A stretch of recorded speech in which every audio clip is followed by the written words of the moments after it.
एक बार श्रीधर बाबा, बहुत कृपा रही उनकी, बहुत ही बड़े महापुरुष, चूंकि एकदम छुपे हुए एकांतिक थे, किसी से कोई परिचय नहीं, किसी का आना जाना नहीं, और ऐसी ऊंची स्थिति थी, हमने देखा है उनको, मतलब कई वर्ष सेवा का सौभाग्य मिला तो देख कभी कभी हिम्मत नहीं पड़ती थी छूने की, ऐसी भावदशा, कांटे जैसे बिल्कुल रोम रोम खड़े, अश्रु प्रवाहित हो रहा है, ऐसी हिम्मत नहीं पड़ती थी उनके चरण छूने की, चरण दाबने जब जाते थे। तो एक बार हमने उनसे कहा कि कभी कभी बड़ी अशांति हो जाती है। बोले भजन करने वाले को ये होती है, पर जो भजन के साथ सेवा करता है उसको नहीं होती। आप सेवा करते हो? तो हम कहा गुरुदेव भगवान की सेवा में जाते हैं। हाँ, बोले समर्थ सेवा है, थोड़ा धाम की भी सेवा करो, परिक्रमा में झाड़ू लगाया करो, सोनी लगाया करो।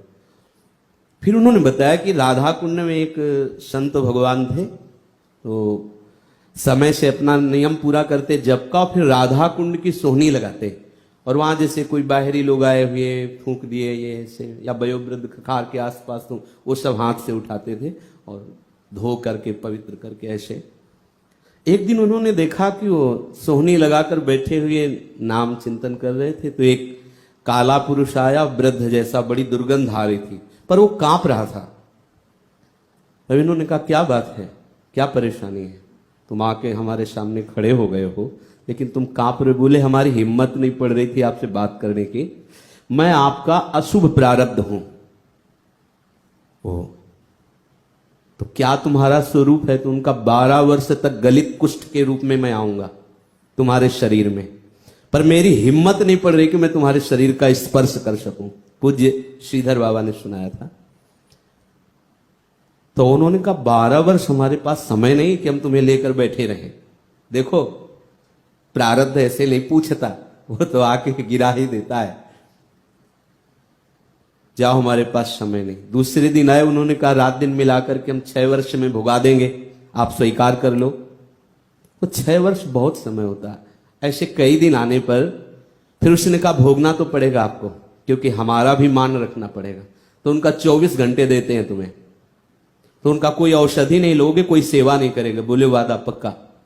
एक कमरे में बाहर से ताला लगवा दिया और शिष्यों से कहा कि हम कितना भी चीखे, चिंता मत करना, 24 घंटे की केवल लीला, इसके बाद हम निकल आएंगे। सबको पहले से जे ही उन्होंने कहा हमें स्वीकार है, तो नख से लेकर के सब गलित कुष्ठ, पीप, दुर्गंध, 24 घंटे भयंकर त्रास। 24 घंटे बाद फिर जैसे चमकता हुआ एकदम तेजो में शरीर आगे।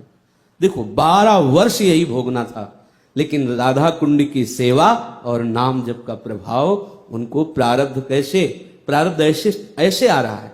अगर आ भी रहा है तो कितना कम, 12 वर्ष का 24 घंटे में आ रहा है, और वो ऐसे। तो क्या ये केवल उन्हीं के लिए सिद्धांत नहीं है, इस सबके लिए है। ये शरीर है, इससे कुछ शुभ अशुभ कर्म बनते रहते हैं, इस सेवा में लगावे। और सबसे बड़ी सेवा होती है आज्ञा। यदि आपके लिए आज्ञा हो गई कि आप बैठ जाओ, बस बैठ के सुनो, तो गुरु सेवा हो रही। तुम्हारा पाठ भजन उससे कोई मतलब नहीं। हमें मतलब कि हमारे गुरु ने आज्ञा की, हमें ये सेवा है। बोले कुछ समझ में आता, कुछ लाभ मिलता है, हमें इससे मतलब नहीं। हमारे गुरु ने आज्ञा की बैठे बैठे। जब तक आप अपने मन की चलाते रहेंगे, अनुमान लगाते रहेंगे, जब तक आप कहीं ना कहीं राग द्वेषात्मक वृत्ति रखेंगे, तो एक प्रारब्ध कर्म बख्शेंगे नहीं। ये हम क्यों कहते रहते हैं? क्योंकि लक्ष्मण रेखा के बाहर हुए तो ये प्रारब्ध आपको बिल्कुल परेशान कर देंगे, और लक्ष्मण रेखा के अंतर्गत रहे तो ये प्रारब्ध आएंगे। ऐसा हम नहीं कहते कि नहीं